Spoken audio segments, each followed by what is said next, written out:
будет. Выключаем двигатель. Итак, всем привет. Кто есть, кого нету. Что там включилось? О.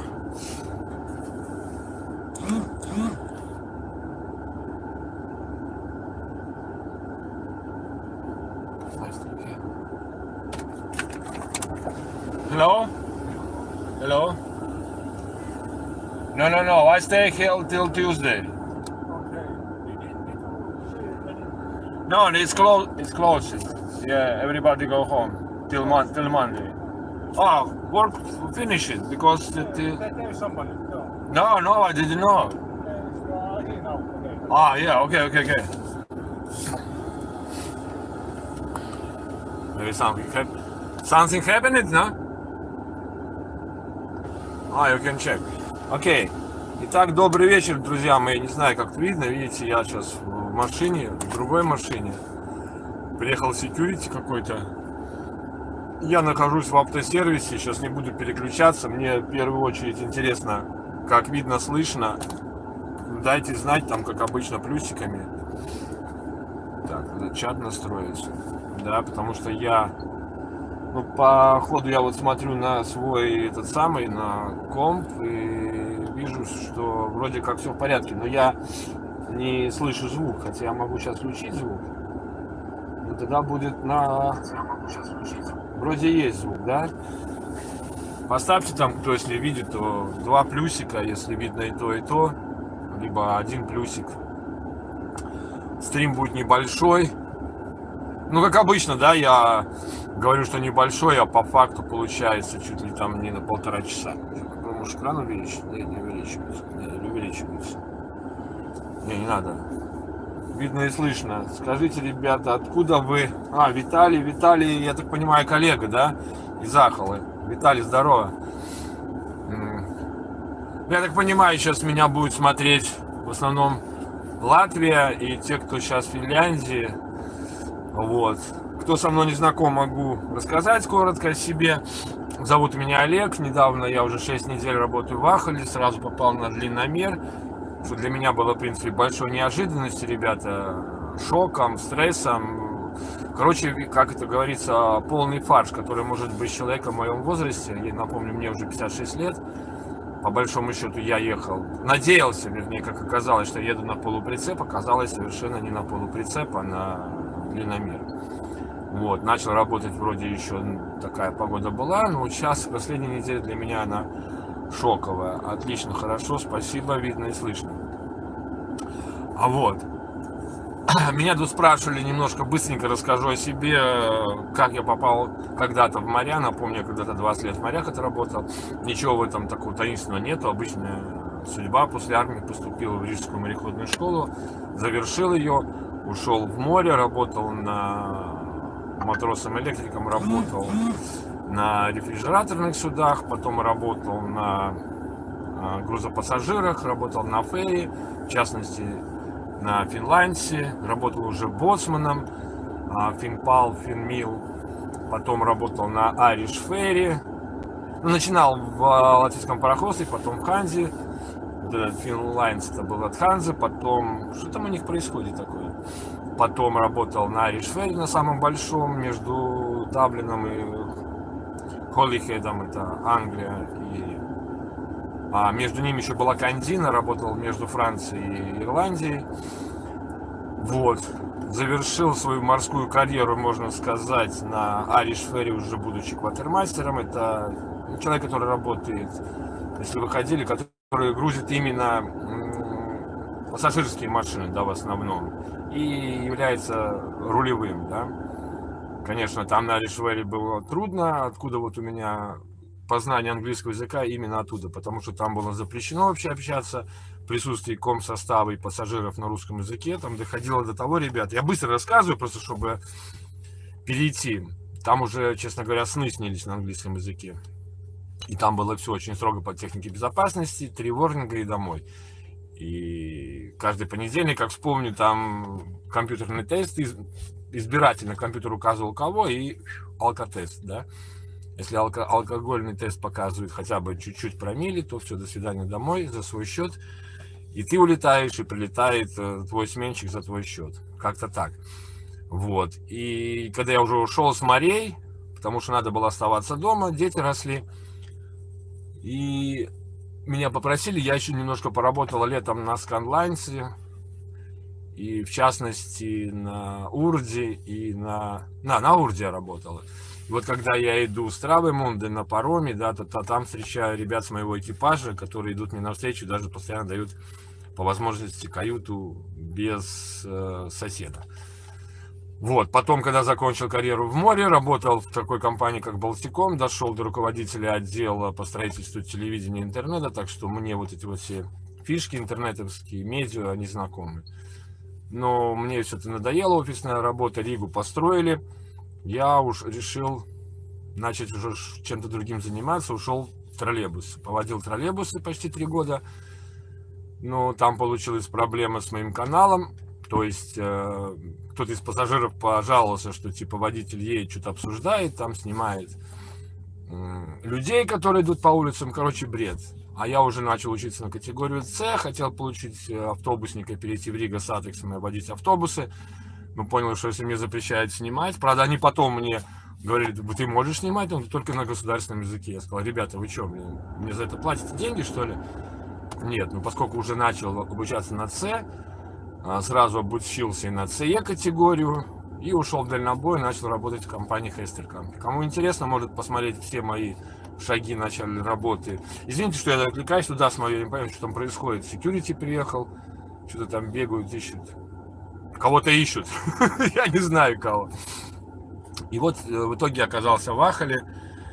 И что хочу рассказать, Ахала компания нормальная, ребята нормальные, есть нюансы. Ну как среди всех большого коллектива есть, конечно, и стукачки, так грубо скажем, и люди, которые перефразируют твои фразы, неважно где сказанное ему, либо сказанное на канале, и доводят до, не знаю, да, короче, получается какая-то накладка. И когда тебя спрашивают, почему ты, а кто мне вообще запретит рот, я что-то неправильно говорю.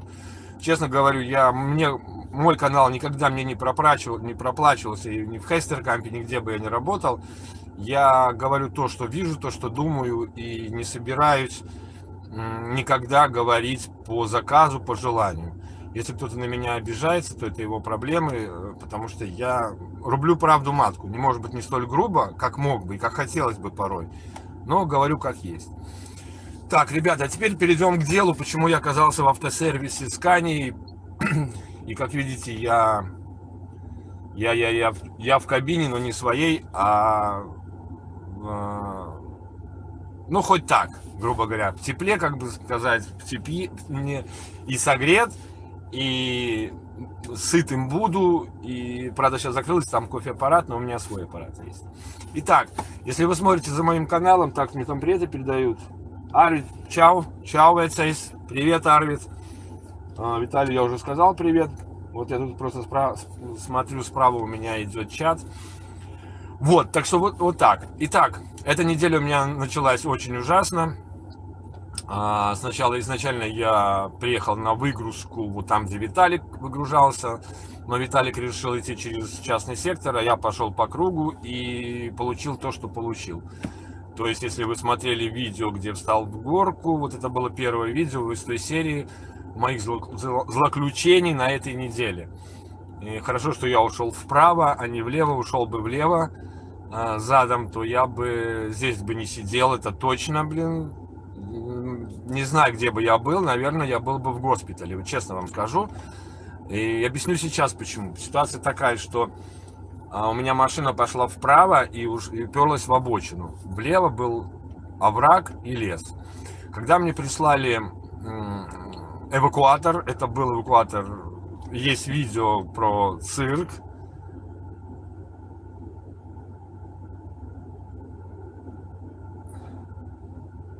Так, Анатолий, добрый день, упреков от коллег не было за столь поздний приход в профессию. Анатолий, нет, не было. Было удивление не только коллег, было удивление моих друзей. Ну, поскольку мне семья дала добро, все было нормально. Мои друзья, конечно, офигели. Офигели даже не от того, что я пришел в эту профессию, зная мой характер, я не могу сидеть дома, я не офисный человек, а то, что, как говорил мой начальник в Балтикоме, что спокойно бы досидел руководителем до пенсии, получал бы свои там 1200-1500 евро и никуда бы не дергался. Но, ребята, я люблю движение. Я привык работать в море. Было и 8 месяцев, и 6 месяцев, и 3, и 4. И, ну, грубо говоря, я люблю так, чтобы я могу поработать 8 недель, могу поработать 12 недель, бывало 13 недель, зато потом у меня хороший длинный отпуск. А не так 5 дней поработал и 2 дня отдохнул. Это не для меня. То есть я вот такой сумасшедший романтик, да, и все дела. Ладно, продолжаем. Короче, приехал эвакуатор, который, ребята, для легковых машин. И когда я послал фотографию своему боссу, он тоже офигел. Потому что офигели все, включая водителя, который приехал. Он говорит, я не знаю, что я буду делать с тобой. Потому что у меня длинномер с прицепом, у меня 22 тонны. Вот, что еще? И он стал у меня с левой стороны, и все, он не может ехать вперед, а назад он боится ехать. Кое-как он выехал там с песком, с цепями, и тракторист пытался ему помочь сзади его. Что связывает с Беларусью?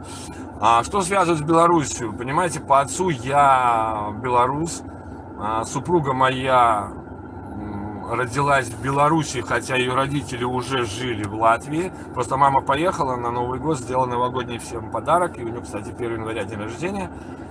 И вот как я связан с Беларусью. Беларусь я очень люблю, я просто обожаю. Я считаю, что это лучшая страна в мире для меня. И не только для меня, для моих родных.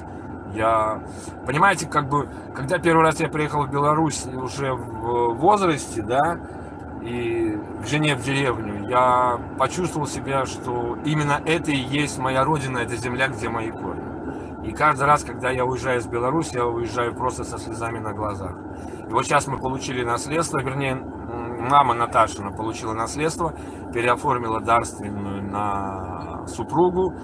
И я все свои заработанные, грубо говоря, деньги в этом году потратил на реставрацию старого бабушкиного дома. И бабушкин дом сейчас самый лучший дом в деревне, так говорят не только родственники, так говорят соседи, которые живут в этой деревне. Вот так я связан с Беларусью. И я считаю, что лучшей страны в социальном отношении, в социуме, в атмосфере, в людях не существует. В каждой стране есть свои проблемы, конечно, в Беларуси они есть, но поверьте, там такая атмосфера, такие люди, это как будто ты вернулся в те все далекие времена, когда у нас, помните времена, когда квартиры не закрывались, ты мог забежать к другу домой, схватить, хотя его там нету, выпить воду и улететь. Вот такая атмосфера в Беларуси до сих пор. Так, что, на чем я остановился? Так вот. Он, естественно, меня не вытащил, попросил, чтобы я поставил еще один каблук, потому что боялся, что я его утащу под прицеп. Это, кстати, ответ на то, зачем я каблук ставлю. Но я скажу, особо каблук бы не помогал. Потом я уже удивился в следующий раз, что каблуки не помогают. И даже кнопки, да, вот эти тормозные тоже не помогают. Если ты покатишься, то конкретно покатишься. Но, знаете, как говорится, береженого Бог бережет, чтобы потом не было вопросов от полиции или еще от кого-то, почему ты не предпринял все попытки остановить движение прицепа машины назад. И любой автоводитель вам скажет, что машина, если хотя бы 2 колеса находятся на дороге, неважно в каком положении, машина считается на дороге. Вот. Но в итоге, короче, он меня не вытянул. Позвонил шефу, шеф говорит, пробуй, ты должен его вытянуть. Естественно, ничего не получилось, он меня не вытянул. Это, кстати, ребята, то видео, которое закончилось 502, по-моему, да? Продолжение будет в следующем видео, но коротко я расскажу так. Приехал средний викинг. Средний викинг стал от меня... Здорово, Серега, здорово. Да, это круто, но поверь мне, начинать надо все-таки не зимой. Нет, не зимой, никому не советую начинать. Надо все-таки изучить дороги. Хотя бы знать, иметь представление, куда ты едешь, что может быть, какие возможности. Вообще все, что может быть. Но когда ты это все узнаешь в спокойной обстановке. Если я до этого думал, что самое страшное это подъезды к рампам, то поверьте мне, это не самое страшное. Я теперь в этом убедился и 100% говорю. Подъезд к рампе это ерунда по сравнению с тем, когда ты видишь перед собой гору, а машина ее не вытягивает. Вот это реально страшно. Так вот, подъехал средний викинг ко мне, встал слева в том же положении, вот как этот маленький, и не может ехать ни назад, ни вперед. Я не спрашиваю, ребята, что у вас, может быть, что-то с колесами? Он говорит, да нет, все нормально. А на улице настолько скользко, там их два было, ребята, то ли из Ирака, то ли еще откуда-то, знаете, ну, какие-то южные ребятки. По-английски один хоть немножко разговаривал, и тут как это, появляется трэш. Это просто, ребята, машина Викинг начинает скатываться вниз и в левый овраг. Я на видео там не показано будет, которое видео, но я заорал матом, потому что я подумал, что это я качусь, понимаете, влево. Каким образом он об меня не стукнулся, каким он образом не ушел в лес, это просто чудо было. А этот чудак, который стоял перед ним, ему там что-то показывал, он просто свалился на задницу и начал, как на санках, бобслей, не знаю, он начал скользить под этот Викинг, понимаете, это было что-то, это вообще невероятно, еще темно. Что происходит, это просто, это не передать словами, блин. Это получается, что как хорошо, что я ушел вправо, а не влево. Потом они кое-как выбрались, не упал он в эту, слава богу, что не ушел туда в левую сторону. Так, я вроде ничего пока не потерял, ничего не потерял. Главное не потерять мысль, ребята, хочется быстрее рассказать. Конечно, все это на видео будет, все это с продолжениями, но просто поверьте мне, это было что-то. В итоге они спустились вниз. Я думал, они уже уехали, понимаете? Потому что они взяли и исчезли. Я их не вижу, где они там сзади. Вот. И потом они появляются спереди, они объехали как-то там вокруг и задом понемногу начали сдавать. Сдали и начали меня вытаскивать. Я запарился помогать им и таскать это. Ладно, там тоненький, да, такой трос металлический. Но, блин, этот здоровый трос, он тяжелый. И лебедка там... Такое ощущение, что она не крутится, а мы ее тянем, этот трос, и тогда она его отпускает. Это, блин, сантиметр за сантиметром. И это не один раз. Ой, короче, потянули.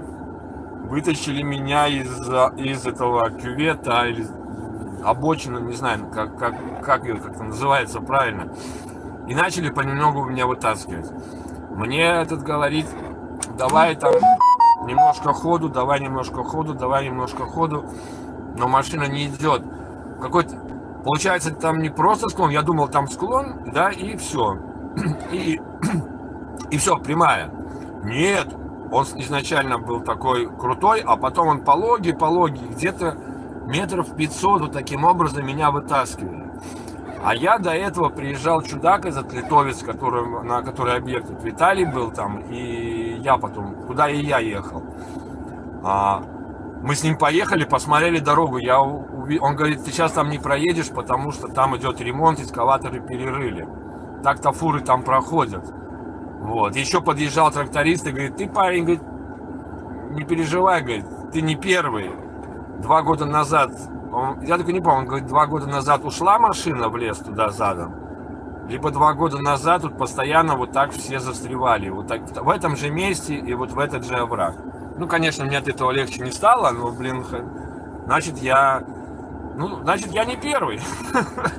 Но просто я говорю, там надо знак поставить, что зимой forbidden. Все, запрещено, блин, идти туда. Короче, и вот в итоге они меня уже вытащили, уже говорят, о, все, я смотрю, они меня уже цепляют и начинают сворачиваться. Приходит, начинает фотографировать мой номер, я говорю, а что такое? Он говорит, ну все, мы поедем. Я говорю, куда? Я ж не могу ехать. Как, ты же уже немножко двигался? Я говорю, немножко двигался, и все. ну, немножко двигался и становился, потому что, ну, не вытягивает у меня машина наверх. Ну, давай попробуй, попробовали опять. Ёлки, они там ругаются, опять меня цепляют, опять вытаскивают. Вытащили уже меня напрямую. Говорит, ну все, мы поехали. Я говорю, там впереди еще 2 горы. Мне нужно развернуться и вернуться обратно, потому что там уже не проедешь. И тракторист говорит, он почистил специальную площадку, где я могу раскантоваться и уехать. Приехал на тракторист. Опять, ну вот, блин, ему цепру нос. Он вообще, он мне так помогал. Он мне на следующий день все для меня сделал, чтобы я только выехал. Вот реально, все, что возможно по-человечески, он сделал. Они что-то переговорили, я смотрю, они, блин, раз, и уехали. Все. До свидания. Ну, тракторист говорит, давай ты сейчас разгоняйся, мы попробуем доехать до того места разворота, как можешь. Я начинаю разгонять и понимаю, что у меня машина не тянет. И вот здесь я уже первый раз почувствовал, что машина не вытягивает не только наверх, она не вытягивает вообще по прямой и вниз. Максимум, что я разогнался со склона, это было где-то 50. И когда пошел в гору пошел, все, у меня машина опять остановилась. Вот там, кстати, уже была небольшая гора. Вот. Остановилась, ну что делать? Он говорит, с какой ты скоростью? Я говорю, 50, она больше не выжила. Там тогда я вот достал, у нас такие цепи есть, полуцепи. Начал их использовать, хоть ну, протащиться вперед, потому что, слава богу, не во овраге. И здесь я как бы не уйду во овраг. Там, ну, там нету оврага, там просто дорога и нету дороги. Вот. Эти цепи не помогают. Одну цепь сорвал, разлетелся замок. Потом в итоге мы с ним... Он говорит, давай так, вот тут мой дом, я здесь живу, вот напротив дома, типа, есть аппендикс, это автобусная остановка, лучше ты там встань на ночь, а поскольку сейчас уже идет снегопад, я уже позвонил своим ребятам, тебе где-то в районе 10 утра почистят дорогу, и они помогут тебе там раскантоваться. Окей, мы спустились с горы, поставил я машину на это место, и так и стоял всю ночь. Утром я вижу, что они почистили, но идет снег.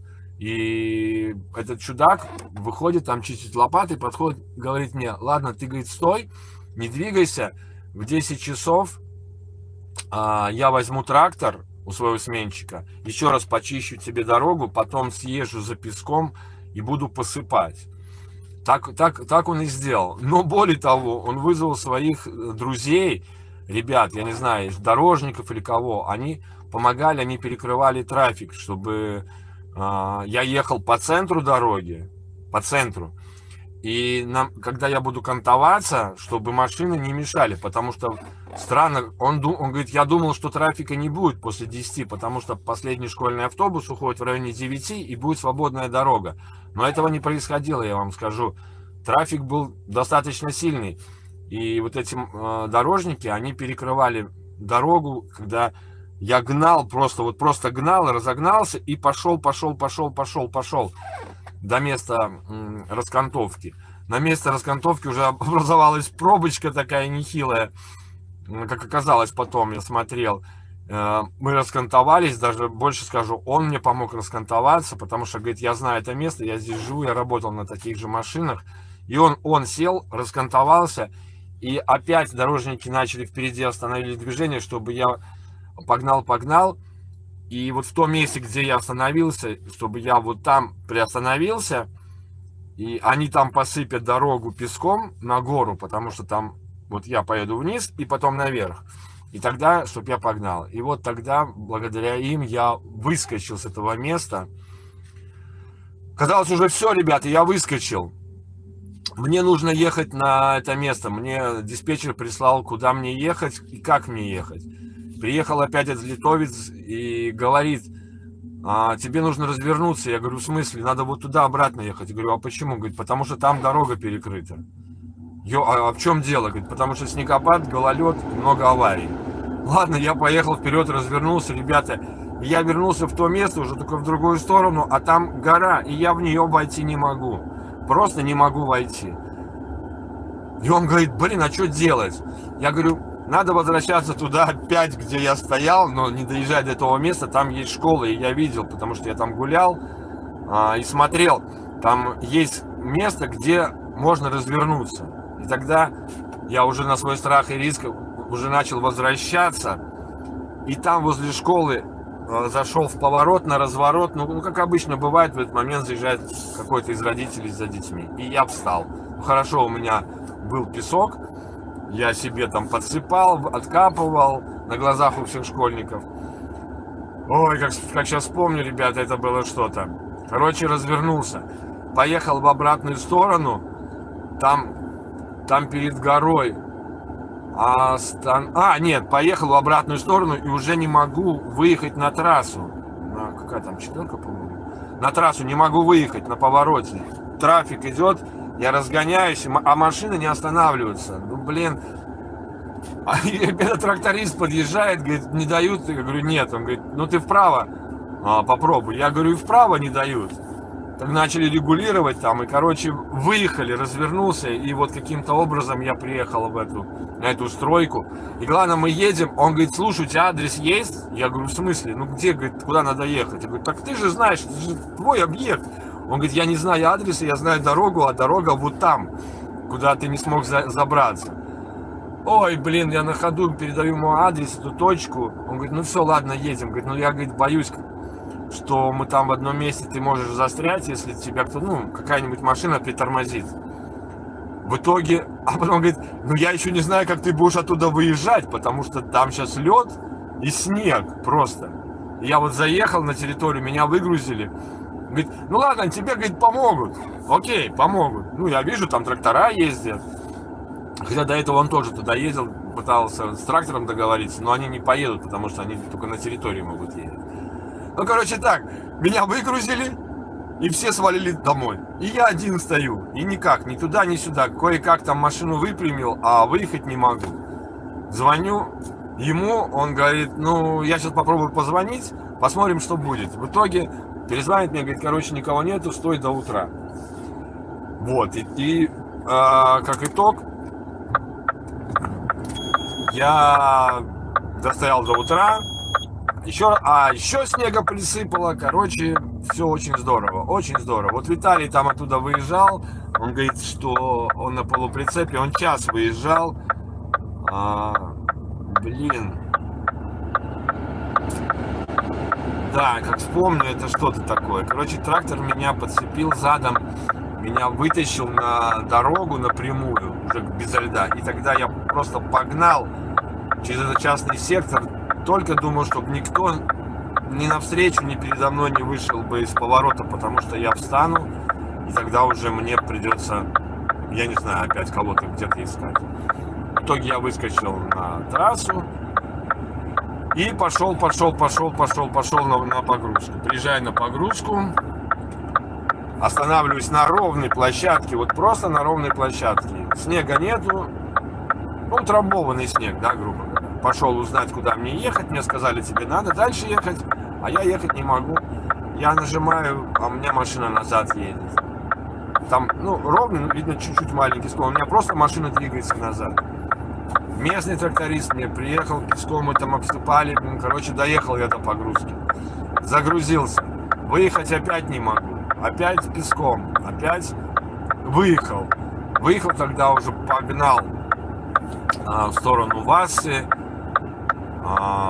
Ночь переночевал уже, там был только по 92-й дороге я ехал, и только в одном месте был паркинг, но паркинг был в низине, и парковаться нужно было задом вниз. То есть я понимал, если я сейчас там припаркуюсь, то очередной раз не выйду. Хотя, может быть, надо было там припарковаться и, знаете, как не стоять на дороге, а стоять на паркинге. Как было бы, так было бы.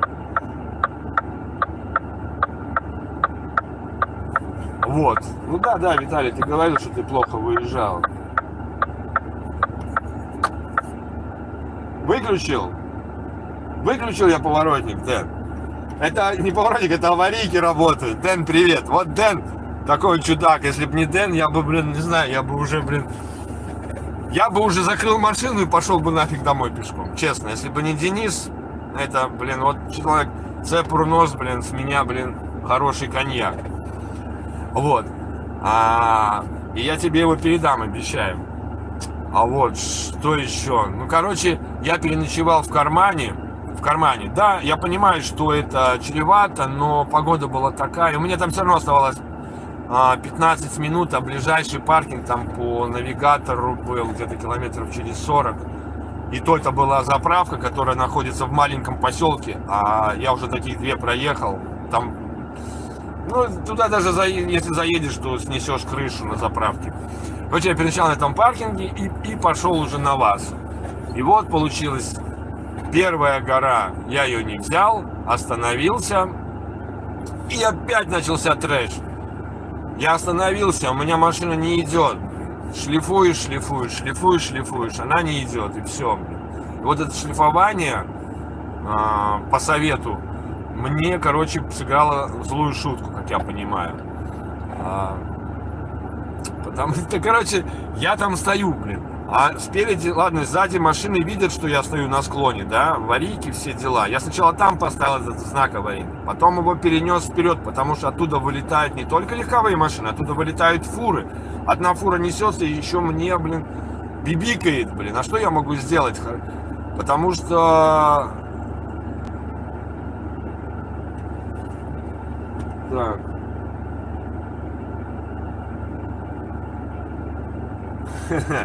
Дэн уже сказал, уже не позвонил. Да я не буду сейчас отвечать, иначе отключится связь. Короче, вы не поверите. Несется фура, я не в машине, блин. Она несется просто и бибикает. Я думаю, ну все, сейчас вообще будет. Это, я не знаю, короче, что сейчас будет. Но она как-то умудрилась, между мной прошла, все в порядке. А за ней несется легковая машина. Видит меня, я вижу глаза этого водителя. Он притормаживает. А за ним, оказывается, несется еще другая машина.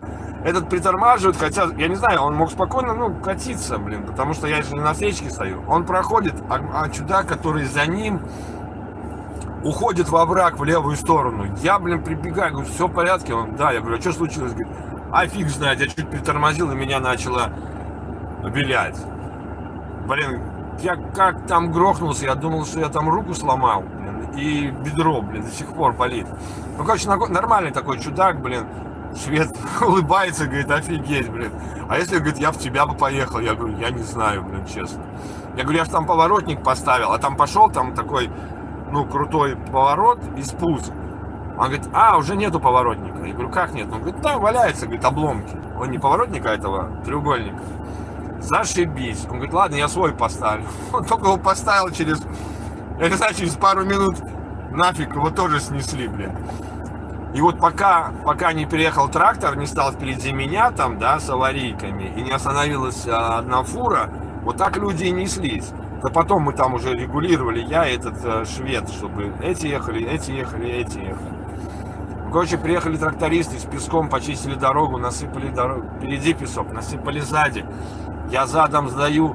А получается, главное, что я цепи использовал, машины еще как бы на цепях, немножко. Я их подкладывал под колеса. Немножко проедет сантиметров 20. Надо, блин, она там цепь по другое колесо. Короче, ой, блин, что только не выдумывал. Я думал, я уже сейчас и колеса порву, и тут все сожгу, и все, что можно. И сцепление, и все, и коробку передач, и все. Про вопрос на каком? Ребята, и на автомате, и на мануале, и на пониженный, и на повышенный, на чем только не пробовал. Нифига. Посыпали они песком сзади, я спустился, они мне дорогу присыпали. Я как понесся, так понесся. До следующей горы доехал, опять то же самое. А там опять повезло, тракторист живет, вот я встал прямо напротив его дома, как оказалось, он приехал, видит такая ситуация, опять мне помогает с лопатами, он вытащил лопату из гаража, песок, все дела, все, поехал. А вот третью гору я уже не прошел. Нет, третью гору я прошел сам, до асфальта делал, но потому что она была небольшая, я ее прошел. Вот четвертую я уже все встал, на четвертом подъеме я уже встал, и вот тогда на четвертый подъем уже приехал ко мне Дэн. Дэн приехал, мы, короче, не я, а Денис сманал мою машину, я не знаю, Дэн, сколько, 800 метров, километр вниз по склону, еще с поворотами, вставили в карман. А Дэн приехал на своем тягаче, у него полуприцеп. Мы отсоединили меня вместе с Долей. Дэн подсоединился, прицепился. Я поехал на своей машине просто с Долей, а он поехал, мой полуприцеп повез. Поехали, заправились, снова перецепились. Дэн говорит, давай я попробую доехать до порта, посмотрю. И знаете, доехал и говорит, вроде с машиной все в порядке. Ну, получил, информацию от начальства, что, так и знал, что машина в порядке. Это ты боишься машины, ездить, наверное, не умеешь. Ну, я сказал, что я спорить не буду, значит, я не умею ездить. Что поделать, такой я водитель хреновый. Ну вот, когда мы приехали уже в порту с утра, опять у меня машина не начинает ездить, опять я пошлифовал. Но я чувствую, что такой достаточно сильный запах сцепухи, сцепления. Попахивает. И постоянно вот это вот где-то 2 дня, такой запах, что что-то с диском сцепления, да, выходил. Ну, а здесь уже так конкретно он выходил. Но ничего. Дэн пришел, говорит... Дэн говорит, давай песка посыпь. Я посыпал песка, он пришел, помог. Говорит, ну все, давай, заезжай. А вот в это время, пока я искал, смотрел там ошибки, у меня было время в интернете найти информацию, то есть на скане можно найти ошибки, но только единственное, надо их расшифровку смотреть на этом самом, в интернете. А также я разобрался с функцией, где там есть диагностика, и можно посмотреть состояние колодок, сцепления, да, и у меня все стояло, сцепление все время стояло 100%.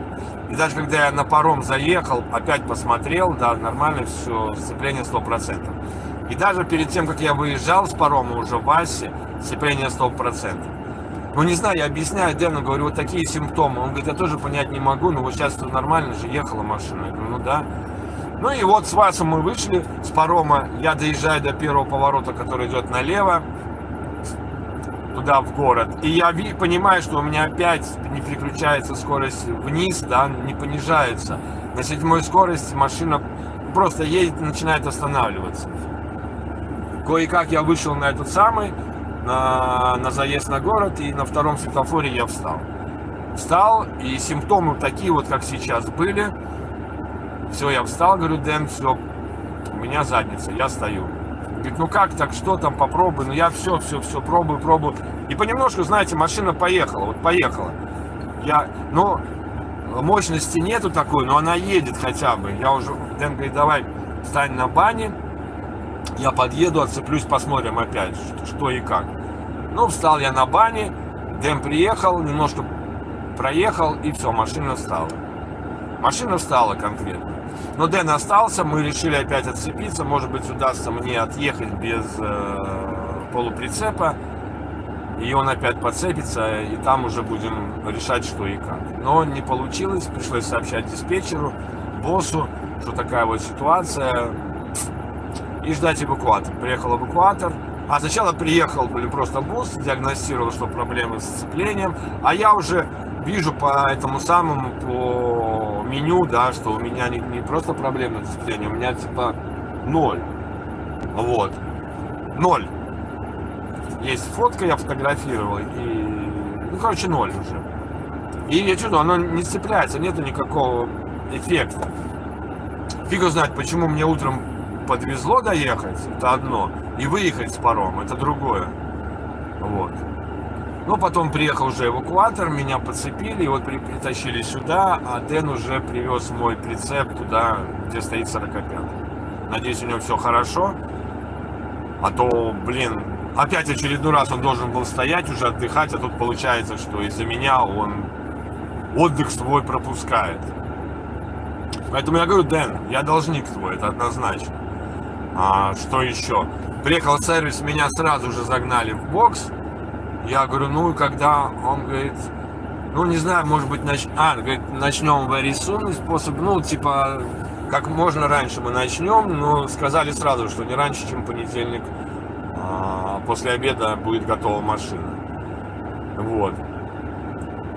Я говорю, я могу находиться в машине в сервисе, потому что не хочу, честно, я не хочу никуда ехать, и как я доберусь? Он говорит, нет, нельзя, ищите отель или какие-то там варианты. Вот. В итоге босс договорился со своим другом, выгнали машину вот здесь вот эту, и я в ней поселился. Хорошо, что сегодня суббота и были люди, потому что утром проснулся, у меня батарея 0. Чик-чик-чик-чик-чик, она говорит, вот, до свидания, парень, отдыхай. Ну вот, сейчас вот в течение дня меня зарядили, да, я вот сейчас стою здесь и буду здесь находиться, пока машину не починят. Потом я пошел к ним, говорю, ну как, говорю, вы начали? Ну я смотрю, уже машину подняли, да, там наверх. Он говорит, да, начали, у тебя проблемы со сцеплением. Если там на одну из машин, говорит, деталь не придет, то мы, может быть, закончим сегодня. Я говорю, слава богу, давайте, ребята, делайте уже. Вот, и потом приходят, говорят, знаешь, парень, там не только с диском сцепления, там проблемы вообще, по-моему, с сцеплением. Ну, как я понимаю, как мой английский позволяет мне понимать. Ну, я пошел, он мне показал, где и что. Да, он говорит, сначала диск стерся, потом еще, ну, показал там следы где-то там. Короче, надо это менять. Говорит, у нас этой детали нету, будем ее заказывать, ее только в понедельник привезут. И в лучшем случае во вторник тебя сделают. Как-то так. Потом босс позвонил своему другу, чья это машина, он приехал, мы съездили в магазин, я немножко прикупил продуктов, вот, и продолжаю находиться здесь. Единственное, что с топливом 25% уже осталось. Буду следить за батареями, потому что завтра здесь никого не будет, только в понедельник кто-либо придет, спасатели, если что случилось. Но все равно Константин, это друг босса, чья это машина, сказал, если что, он на связи, звони. Говорит, если нужен инвертор, можешь пользоваться. Но у меня есть еще Дэн, мне оставил инвертор, тот лучше чем пользоваться, потому что он на 12 вольт дает 220, чем инвертором большим. Тот же все-таки жирает батарею, насколько я. Ну хотя он тогда сигнализирует, если он жирает батарею, начинает пикать, что ему не хватает питания, и тогда надо врубать. Ну, я не знаю, как мне быть в этой ситуации, ребята, потому что сжечь топливо или все-таки постоянно типа гонять ее, либо периодически включать. Вот что вы посоветуете, бывалые, как правильнее делать? Потому что не хочется, чтобы топливо закончилось. Еще какая-нибудь проблема начнется. Топливо закончится, блин, потом скажут, наглоталось воздуха, что еще опять моя какая-то вина. Потому что я уже устал быть виноватым, блин, честно. И ну просто реально устал. Поверьте мне, эта неделя для меня очень-очень стрессовая. Если вы видите, что я тут такой улыбающийся, то внутри, конечно... Но могу сказать точно, если бы не коллеги, не поддержка коллег по телефону, Паша, Дэн, Леша, Вадим, Арви тот же, блин, наверное, ой, было бы очень-очень плохо. Даже по телефону поддерживали ребята, даже советовали, что и как. А Дэн так вообще физически. Дэн вообще молодчик, блин. Ему вообще надо доплачивать за то, что он вообще работает в этой компании. Только за то, что он работает. Потому что такие люди, блин, должны быть в каждой компании. И я просто убедился, что вот у меня 3 человека, с которыми я общаюсь постоянно, они такие же. Я думаю, что и Паша бы помог, был бы рядом, и Леша бы помог. Да, я думаю, что и Виталик бы помог бы, если был бы рядом. Поэтому про коллектив, да. Ну, причем это из разных компаний. Если Леша с Дэном со мной в одной компании, то Виталь и Вадим совершенно с других компаний. А, еще Паша, да, с нашей компании. Ну, как я уже говорил, впереди есть разные люди, блин. Есть такие опытные, офигенно, блин. Что еще хочу сказать? По работе в Ахоле. Вообще, блин, все нормально. Вот честно, вот организация ахоловская, она на высоте. Логистика на высоте.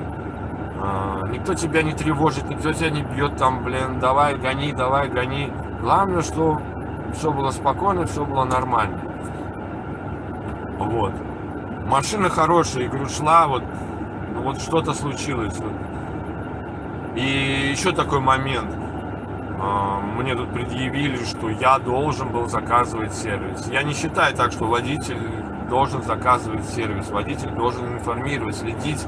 Это в обязанностях любого водителя прописано, что ты должен следить за состоянием машины и информировать руководство о неисправностях. Если есть возможность, да, то устранить неполадки. А если нет возможности, то ждать именно сверху. Не ты должен принимать решение и просто вот захотел и сказал, мне нужен сервис. Так не должно быть. Это неправильно. Я считаю, это неправильно.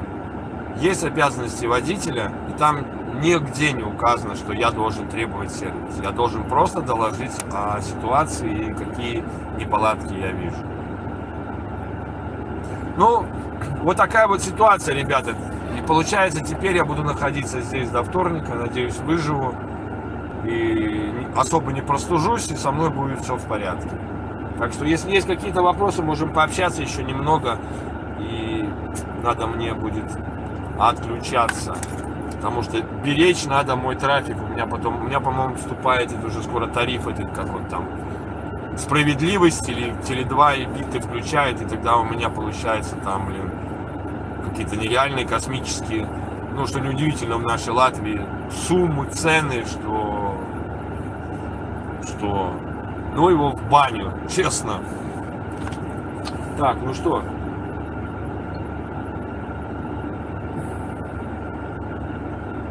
О, Дэна супруга написала Олеся. Спасибо, Олесечка. Да, я тоже надеюсь, что черная неделя уже позади, что будет все в порядке. И я это вынесу и со спокойной душой уеду домой. А вот почему я поеду домой, об этом я пока говорить не буду. Может быть, как-нибудь потом расскажу. Так что вот так. Так что вопросов никаких пока нету. А я не знаю, что поворотник включился. Наверное, когда я... понял, потому что тут дворник, я никак не мог выключить дворник. Ну, машина... Нет, он и не выключился, он все равно работает. Туда-сюда ходит. Машина, я вам скажу, ну там в шорте видно, да, машина без переднего капота. Прогреть ее просто нереально, блин. Это... Я вчера 2,5 часа молотил.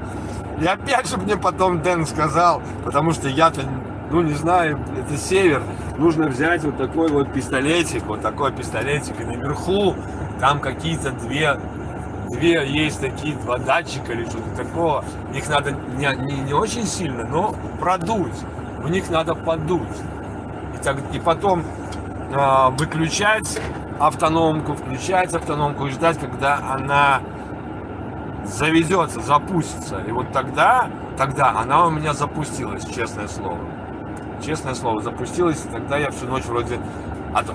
Я вам скажу, я начинал, Дэн мне звонит, я беру трубку, он говорит, ты чё? А я, блин, на мне 2 куртки, шапка, я в машине, да, работающий двигатель, но я не могу обогреть ее, понимаете? Но она долго стояла на улице, я не могу ее обогреть. Но вот когда все заработало, да, ёпрасетел. Да, это было вчера, блин. Вернее, сегодня ночью. Короче, веселуха. Не, ну, я, честно говоря, не особо там жалуюсь, что типа мне там гостиницу не дали или что-то. Нет, мне даже удобнее, что на глазах я буду видеть информацию, что и как. Конечно, в гостинице более комфортно, но если машина будет давать мне тепло, если топливо не закончится, если батареи не сядут, то есть чем заняться. Просто решил выйти в эфир, чтобы не откладывать, чтобы специально для этого видео не снимать. Вот, а сейчас просто займусь видосом, продолжением. То, о чем я вам говорил, это просто будет видео, потому что вижу, что некоторым людям интересно. Да, действительно, мне самому интересно для истории, что как бы снять видео. И еще, как моя супруга Наташа говорит, блин, я с тебя поражаюсь, я бы, говорит, уже сидела бы где-нибудь и плакала бы. Ну, что такой человек я, как это, всякие такие приключения ко мне прилипают, и надо как-то из них выходить, Но знаете, человек может выйти из всяких таких передряг, да, когда его ни в чем не обвиняют, да, когда ему подсказывают спокойно, рассудительно, сделай это. Они ищут, не делают его крайним. Когда начинает человека делать крайним в такой ситуации, это либо ты плохой психолог, либо ты не умеешь общаться с людьми. Потому что нельзя в ситуации, когда человек, грубо говоря, в незнакомой стране, на незнакомом месте, и у него что-то происходит, начинать на него давить. А почему ты не сделал, а почему ты не сделал, а почему ты вот туда не доложил, а почему ты вот сюда не доложил. Это неправильно, так нельзя делать. Это нужно просто быть человеком в любой ситуации и себя ставить на место другого человека, пытаться ему помочь, а не наезжать и задавать глупые вопросы. Почему? По кочану. Просто по кочану, блин. И не знаю, другой человек, может быть, на моем месте уже сорвался бы, блин, и звонил бы, блин, чуть ли не в посольство в Латвии. Ну, я так говорю, да. Потому что ситуация неоднозначная. И ты понимаешь, что ты на дороге, наверное, не все сделал, чтобы обеспечить безопасность. Потому что от того, как находится твоя машина на дороге, зависит жизнь некоторых других людей. Понимаете? Потому что ты же не можешь знать, за что думает и как поедет другой человек. Если, не дай бог, он столкнется с твоей машиной, будут куча вопросов. Будет куча вопросов именно ко мне. Почему я не сделал это? Почему я не сделал это? Не почему я так ехал, а почему я не сделал все возможное, чтобы обеспечить безопасность других людей. И тут, когда тебе начинают вопросы, почему ты так поехал, я считаю, что это неправильно. Вот реально. Я никогда не снимал с себя вины, я не говорю, что, блин, логисты виноваты, или там босс виноват, или руководство виноваты, что мне не показали правильную дорогу. Да, значит, я ошибся в дороге. Но не надо на это акцентировать внимание, особенно в данный момент, когда... Ну, я говорю не только про себя, я говорю вообще про случай. Нельзя на человека давить в тот момент, когда он в этих условиях находится. Это просто... Это неприемлемо. Требовать какие-то там объяснения, объяснительные, это тоже неприемлемо. Когда уже будет нормальная ситуация, когда человек будет уже на нормальном месте, успокоился, тогда можно начинать разговаривать. А когда вот такое происходит, нужно пытаться помочь человеку, успокоить его, проверить его состояние. Да, я такой человек, что я эмоциональный человек, но, честно говорю, в данной ситуации я был достаточно хладнокровен. Но я знаю людей, которые теряются. Наверное, мне флот дал вот эту фишку, что нужно в любой ситуации оставаться хладнокровным. Каким бы ты ни был по жизни, нужно оставаться, уравновешенным. Потому что, знаете, вот есть из жизненного опыта, вот знаете, есть экипаж, да, есть экипаж. И если что-то случается с судном, да, есть там расписание по шлюпкам, да, то все 5-10. И вот на вопрос, простой вопрос, кто в шлюпке главный, когда шлюпка оказывается в море? Вы по незнанию вот это можете ответить. Вы скажете, что капитан, старпом, да, кто там по званию. А я вам скажу, нет, ребята, старший в шлюпке тот, кто не потерял хладнокровие, тот, кто мыслит разумно, тот, кто может успокоить людей. И это может быть любой, это может быть и уборщик, и повар, и просто матрос или моторист. Потому что это очень важно, не терять хладнокровие. Не поддаваться панике. Когда я работал на пассажирских судах, у нас были такие учения, знаете, психологические. Вдруг ни с того ни с сего была тревога объявлена, и это была не просто там учебная тревога, там пожарная или что-то, а именно психологическая тревога. И нужно было следить, кто как себя ведет в ситуации. И поверьте мне, опытные моряки, не зная об этом, да, опытные моряки, опытные люди, блин, из экипажа, они просто терялись. Они останавливались и не знали, что делать. Они просто начинали паниковать. Да, есть простой способ. Хлыбись по морде, блин, привел его в чувство. Ну, реально это было. И на грузопассажирских паромах, на паромах такие учения проходят. И потом там в журналах записывается, кто как себя вел психологически. Такое есть. Потому что паника – это страшная вещь. А в том положении, в котором я оказался в течение 3 дней, да, несколько раз, поверьте, я был в некоторых моментах на пределе, честно, вот реально. Хотя я знаю себя, что меня море научил, но я был на пределе. Так что и вам советую всегда в любых ситуациях следить за собой, не поддаваться панике и стараться. Если что-то ты чувствуешь, что тебя начинаешь паниковать,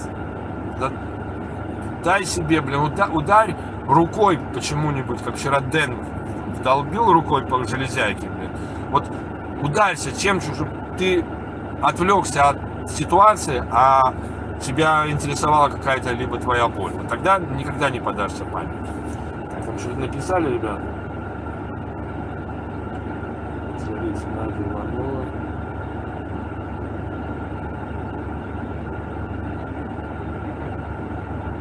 Ну да, Арвид пишет, что он согласен со мной.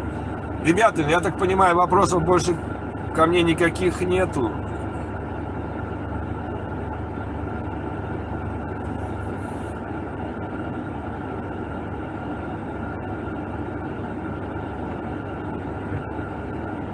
Да, Дэн, я понял. Просто я вот смотрю, знаешь, еще вот буквально 2 часа назад было 26, уже 24. Буду рассчитывать, Дэник, потому что в 12, 14%, да, после десятки уже все, уже обогрева не будет. Так что вот так. Ну, ребята, еще раз спасибо, что зашли, за то, что пообщались. Надеюсь, понравился стрим. Он больше был как бы не ответы на вопросы, хотя вначале я рассказал о себе, это отвечая на вопрос Артура, он спрашивал там что-то про море, как я устроился. Я так коротко рассказал о своей ситуации.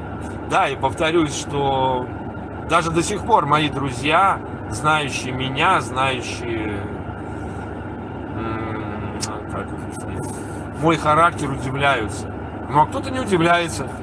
Но не то, что удивляется, они ну как скажем, они не удивлены, они очередной раз поражены, вот так скажем, моим таким резким поворотом в судьбе. И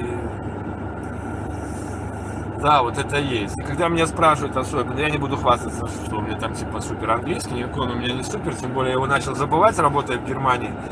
Это сейчас я вспоминаю. Да, у меня достаточно нормальный английский, я могу объясниться, меня могут понять, я могу понять, что самое важное. Причем не только на словах, а по телефону. Потому что когда тет-а-тет, конечно, легко общаться. Почему я там типа не работаю на компаниях с моим английским, где там деньги большие? Скажу честно вам, ребята, я уже не раз говорил, да, деньги важны, важная составляющая, но у меня как-то так получается, что деньги не особо переваливают за то, что я занимаюсь тем, что мне нравится.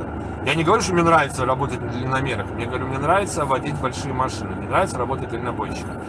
Это раз. Второе, поэтому я не стремлюсь, конечно, я стремился и работал в хорошей компании, получал грязными 200 евро в день, но так получилось, что оказалось, что голландец сломал, грубо говоря, пол в контейнере и обвинил меня. А кто там в Голландии будет вас слушать, если он голландец, а ты из Латвии, да? Вот. И, конечно, там работа была намного проще, но не настолько интересно, вам скажу так. Потому что здесь раздолье, здесь есть и что поснимать, о чем поговорить, и что рассказать. Вот. Также у меня были предложения уйти на бельгийский, на голландский. Я даже работал один раз на немецком контракте, там какой-то левый контракт. То есть на такие контракты, где платят по часовую зарплату, получается достаточно хорошая зарплата, но есть но. Отпуск раз в год. То есть это то же самое, что жить в Латвии, работать, просто получать больше денег, но 5 дней работаешь, 2 дня отдыхаешь. Мне это не нравится. Мне нужно либо 6 через 3, либо 8 через 4, даже может быть 4 через 2. Но в силу того, что я хочу больше времени проводить в Беларуси, поэтому мне надо работать минимум 3 недели, отдыхать, а лучше 4, потому что только дорога туда и обратно в настоящее время занимает очень много времени. Знаете, эти границы, это вся фигня. Так что вот так. Да, я слежу, Дэн, за аккумулятором. Сегодня проснулся, блин, знаешь, не от того, что холодно, а просто проснулся, еще даже работала автономка. А потом она выключилась. Я хлыбысь на ключик, он меня показывает 27, и все, и не завелся. Так что вот так. Ну ладно, друзья, я уже завершаю свою трансляцию. Сколько там, ехать, это уже час, 20 минут вас задерживаю. Спасибо еще раз, что заходите, спасибо за советы, спасибо за комментарии. Спасибо за то, что подписываетесь, за то, что интересуетесь, за все спасибо. Спасибо за общение, поддержку. Надеюсь, у вас все будет хорошо. И как обычно, друзья мои, берегите себя, своих родных и близких, и все будет чики-пуки. Пока.